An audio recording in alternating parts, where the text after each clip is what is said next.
So what are some of the quick points which you would think that one should keep in mind while setting up trusts?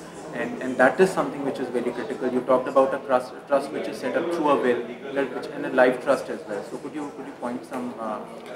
No, trust simply where, like for example, these daughters who were referendum, the trust came into play and only under the will. When the person was no more, as there was resultant trust in the will, and there were pre-nominated trustees who took over the control of the estate. But those cases where business succession planning is required or some asset protection is required on immediate basis. For example, certain manufacturers, industrialists who have got credit facilities, who may at any point of time be subjected to the invocation of their personal guarantees, and those situations where the assets may be attached by third parties. There, I think they create private trust only for asset protection, so that in the worst case scenario or the doomsday, at least those assets which are parked in trust are not touched by anybody. But here I may just add a caveat that this transfer of asset must be made in good times. Because if they do it when the guarantee is invoked, it may fall within the definition of fraudulent transfer.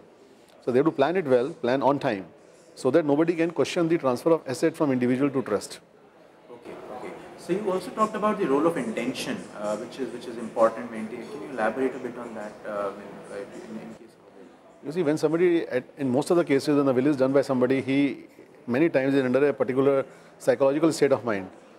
He may get a little poetic about it. He may say that, how he has passed his life. He may say that how his children are going to be educated or married or whatever. Then in those situations when the flow of will is written, unless it's a very short will, at times that flow is broken or the intentions, multiple intentions come from the will.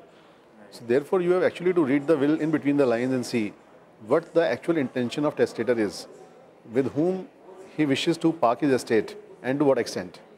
But in most of the will, it is not that evasive. If you read the will properly, the intention comes. But the problem here is that in most of the cases, people just go and execute and register the will without complying the basics. That is the issue of witnesses. Because if any given time it is proved that witnesses had not signed in presence of testator and testator had not signed in their presence, the will become defective.